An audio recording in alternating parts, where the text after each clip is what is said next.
You're listening to PetLifeRadio.com. Welcome to Animal Rights on Pet Life Radio. It's your host, Tim Link, and I'm so glad you're joining us today. My special guest today is photographer Pete Thorne. And Pete's put out a wonderful collection of photos and stories and put it all in a wonderful book called Old Faithful, Dogs of a Certain Age.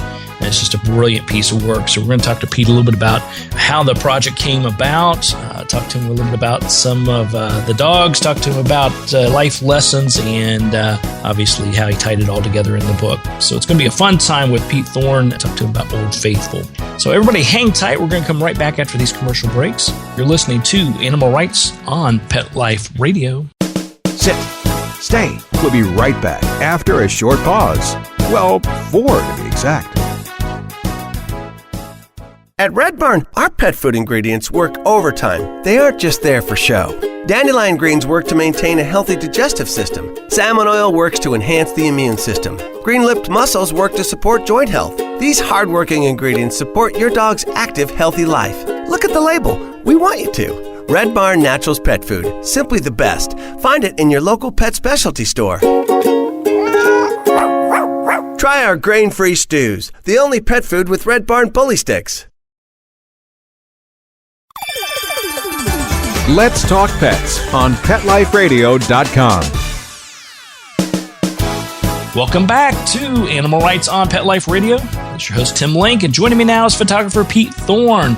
Pete, welcome to the show. Hi, thanks for having me. Yeah, my pleasure, my pleasure. Congratulations on the book, Old Faithful, Dogs of a Certain Age.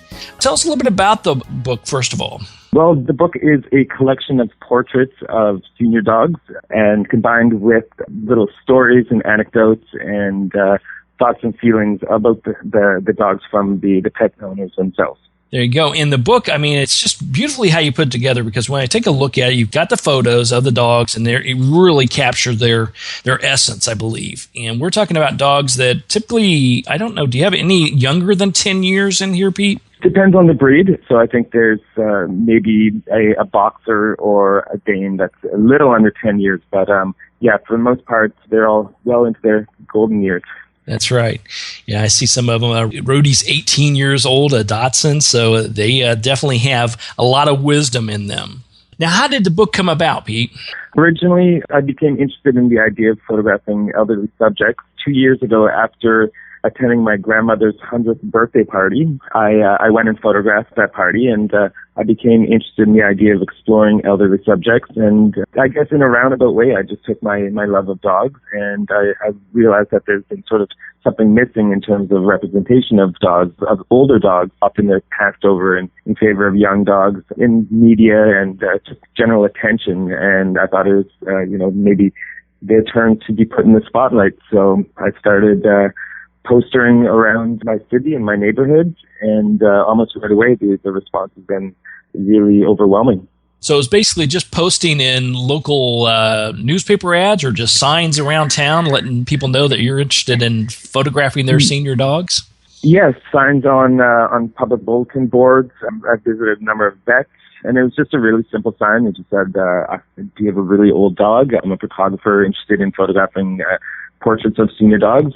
Give me, here's my information, give me a shout. And right away I started getting people emailing me almost like the same day and expressing interest in being part of this project. And so when I started getting that type of response, I realized, okay, well, it's one thing to put this out there. Now I actually have to execute it. So I started off bringing like 1 or 2 dogs in, and it kept kind of gaining momentum. After a while, I originally intended it just to be a visual project. I was hoping to maybe have a show at a gallery or something, and then maybe put together a small little booklet that I could just hand out at that show. But almost right away, people started to, when they contacted me, they'd write these incredible, moving testimonials about their dogs, trying to convince me to photograph their dog, to convince me to allow them to be part of the project. And so when I read those stories, I realized that the images was one thing, but these insights into the people's owners' like relationship with their dogs and their pets was something that made the project that much more significant. So I found a way to combine those two together through that Facebook page, and then obviously it lent itself really well to being a book. When you started getting contacted by people to have their dogs in the book, were you expecting originally that it may be difficult to get enough people interested in the program, or was it something you thought, oh, okay, I'll just get a handful of them and we'll be good to go?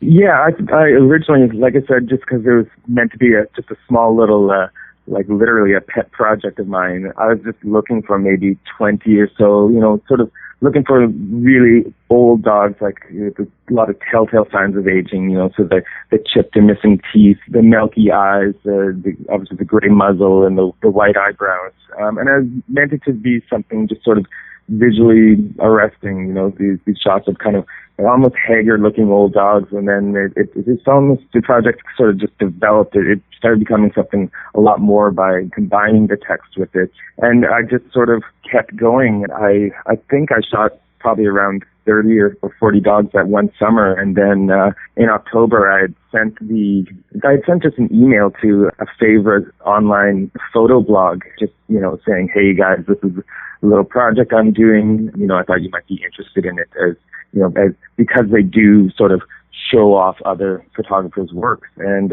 within half an hour, they had wrote an article on it, put it on their front page, and literally overnight it went viral. And I've woken up the next morning to interviews from all around the world, Huffington Post, National, BuzzFeed, the Daily Mail, Bored Panda.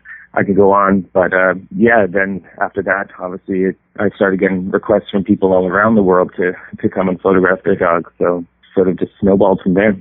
Amazing. Love how that happens. Mm-hmm.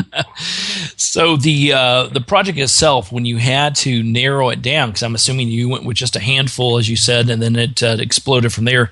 Did you have a process in your mind of what you were looking for, or was it more of, did the photo outweigh perhaps the story, or did it have to have both to have the impact?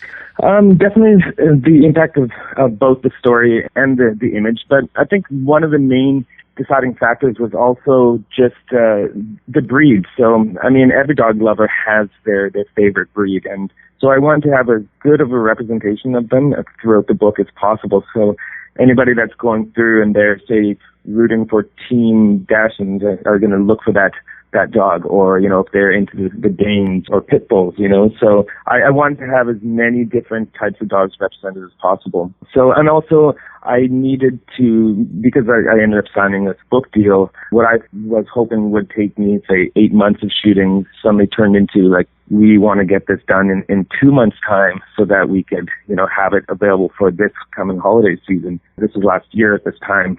So a lot of it, too, I realized that in order to get that variety of breeds, I would have to get out of a downtown city and start traveling around, because, some of the larger breeds are easier to find in smaller towns or in smaller cities where it's closer to the country. And so I was able to also spread the word a lot easier and get a lot of more response. So I could almost pick and choose them before even inviting them in to be photographed, and then take all the ones that I photographed and condense it down. But it was a difficult decision. I would have obviously liked to just have a book with all of them in, because I think they're all quite special. Yeah, absolutely.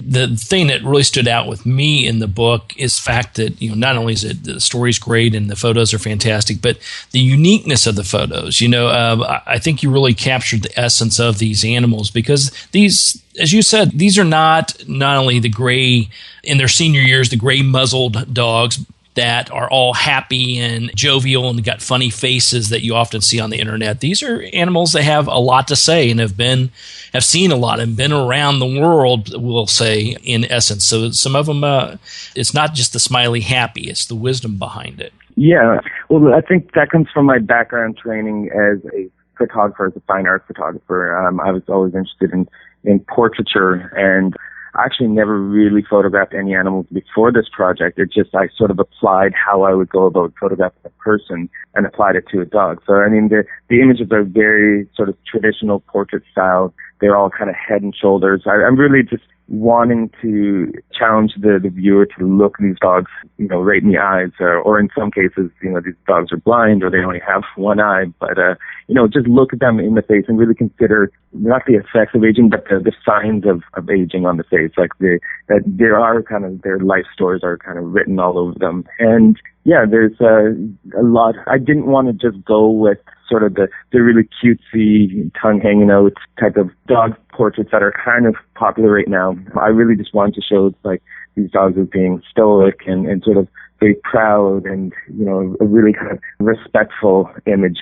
And some, I've received a bit of feedback saying, some people thought that the dogs look sad, and I'm not wanting to project that. I think they more look noble. I think it's, an old dog that isn't by fault or by default a sad dog. These dogs, for a lot of them, have had really great lives. The stories do kind of inform it as well. Like some of them, the owners have had the dog since they were, a little puppy. And then in other cases, the owners had it for maybe a few months because they rescued it. So some have had like happy kind of stories to them, and some have, a little bit of a more sentimental or sad story. But in all, it's just meant to really celebrate these dogs. There you go. I think you did a great job with that. Well, listen, we're going to take a quick commercial break, and we'll come back with Pete Thorne, talk to him a little bit more about his book, Old Faithful, Dogs of a Certain Age. So everybody hang tight. We'll come back after these commercial breaks. This is Animal Rights Show on Pet Life Radio. Sit. Stay. We'll be right back after a short pause. Well, 4 to be exact.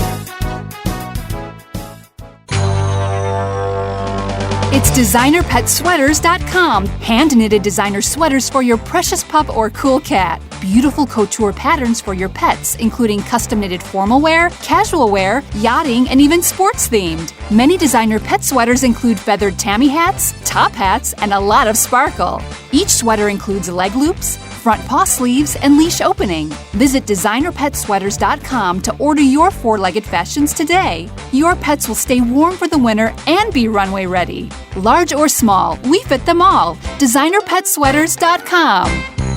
Hi, this is Tim Link, animal communicator and pet expert and host of Animal Rights on Pet Life Radio. Have you ever wanted to know what your pet is really thinking? Do you want to find out if they truly understand what you're trying to tell them? Ever wish you could build a better understanding and closer relationship with your pet? Well, now you can. Learning to Communicate with Animals is a 4-part on-demand workshop. In the workshop, you'll learn the essential techniques that are necessary to communicate with animals, including what is animal communication, breathing correctly to achieve the perfect state to communicate with your animals at a deeper level, using guided meditation exercises and method to communicate with animals, and how to send and receive information from your animals. So if you're wanting to learn how to communicate and connect with your animals at a deeper level, visit PetLifeRadio.com/workshop and purchase and download Learning to Communicate with Animals. You'll be glad you did.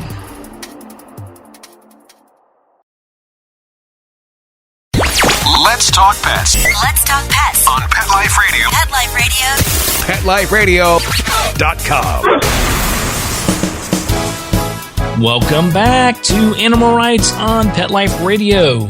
We're talking to photographer Pete Thorne about his recently released book, Old Faithful, Dogs of a Certain Age. Now, Pete, when you put together the book and got it out there, were there any unique challenges that you ran into that you weren't expecting, or was it just a breeze to walk through this and get it there? I mean, out of necessity, out of just having to get it done so quickly and to turn it around so quickly, it was actually a pretty easy process. I mean, I had a lot of support from my friends and family. A number of the cities that I went to, I had already lived there previously, or I knew somebody. So it was like, in terms of finding my way around and setting up a shop and shooting, that was pretty easy. And also, just based on the popularity of the series when it went viral, I was able to announce to various cities that, the Old Faithful Photo Project's coming to your town. If you have an old dog, we're looking for candidates for this book. And, I would receive a ton of responses. So at that point, it was just, the hard work was just putting in the days. I think that the hardest part really was kind of deciding which dogs are going to be in and which weren't. I mean, everybody obviously wants their dog to be featured. So, I had publishers to help with that part. But, I sort of had to learn how to do it all really quickly. And so it was a challenge, but it was a lot of fun. There you go. So I'm going to have to say we've got a lot of cat lovers out there. Have you been getting emails about putting together the cat book next? I am actually working on a cat book, yeah. I'm not certain if it's going to be a book yet, but it's definitely the follow-up project, so I'm hoping that we're going to be pushing it soon. For now, I got to kind of keep it under wraps because I don't really want to let the cat out of the bag, to say. But I am sort of actively working on a follow-up. This one's going to be a lot more lighthearted, a little bit sillier, and just a different challenge. The dog photography part was quite challenging, but at least the dogs work for food, and you can relatively get them to sit still. The cats is a whole other thing, but it's fun. Yeah, cats do what they want to do. They don't buy into the word work. That's usually a good sorry, cat fans out there. But I'm glad you're doing that. You guys heard it first on Animal Rights Show. You're going to look for Pete Thorne and his wonderful cat photography coming up, hopefully in a book soon. So, yeah, you got to be careful out there, Pete. If you're writing about dogs, you got to get the cats in there too, and vice versa. Yeah, of course. So, Pete, after putting together the book and putting together the photos and everything you've done with this, is there a particular lesson that you've learned, or is there something that really hit you that you weren't expecting? I guess just the incredible bond that people have with their pets. I mean, I've always had a pet growing up. I wasn't there for senior years. I'd moved out of the home by then, and haven't really had the opportunity to have one since. I'm a dogless dog lover right now. It's something I really hope to remedy in the next little while. It's just that all this has happened so quickly that I'm quite busy, but I'm really hoping to put together the space and the time to focus on my work and allow me to have a dog. But I guess I get a little envious of the relationships that people have with their dogs, and how big of a part of their life they are. And especially reading these stories, I think anybody that has a pet, a dog specifically, or has had one, will find something in the owner's accounts of the dog that would resonate with their own experiences with them. Yeah, so I guess I get my cuddle time in with the dogs when I'm shooting, but I'm kind of always a little bit jealous when I see somebody walking down the street with their dog. Yeah, I agree with that. I mean, it's always it's a special bond. You're right, and it's definitely they're a member of the family, and it's a very unique situation. And I think you did a great job when you were talking about our senior dogs, how much they have meant to us in our lifetime, what they continue to mean to us, and all the lessons we can learn from them. So, Pete, where can people find out more about you and the book and keep track of all the wonderful activities you got going on? Well, so the book has 75 dogs in it and their stories, but because I photographed so many and because this is a project that's still dear to me, I usually post a new dog every couple of days on, that isn't featured in the book, so all new ones, every couple of days on my Facebook page, which is Old Faithful Photo, as well Instagram, which is the exact same thing, Old Faithful Photo, and and through any of those, they could contact me to find out more about the book. I hope that, I believe that the book is widely available across North America, so either online or your local bookstore. And I really hope, people take the chance to flip through it. I think it's a great book if you're a dog lover, or if you know somebody that is a dog lover. Absolutely. And just a fan of photography, the real essence behind it and everything you put together on it, I think is fantastic. So we'll share all those sites out there. Meanwhile, everybody go out and pick up a copy of Old Faithful, Dogs of a Certain Age by Pete Thorne. Pete, congratulations again on a wonderful collection and a wonderful book you put together there. We'll be interested in keeping tabs on all the activities you got going on, and look forward to speaking to you again real soon, hopefully when that cat book comes out. There you go. Thanks. All right. Well, we're coming to the end of the show today. I want to thank everybody for listening to Animal Rights Show on Pet Life Radio. I'd also like to thank our sponsors and producers for making this show possible. To find out more about me, Tim Link, and the other guests I've interviewed on the Animal Rights Show, you can visit PetLifeRadio.com, click on the Animal Rights icon, and listen to all the wonderful interviews and keep tabs of what's going on.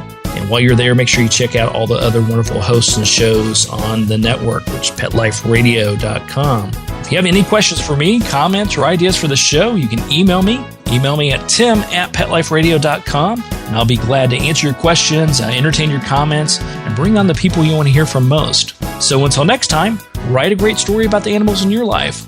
share it in a blog, an article, or in a book. And who knows, you may be the next guest on Animal Rights on Pet Life Radio. Have a great day. Let's Talk Pets, every week on demand, only on PetLifeRadio.com.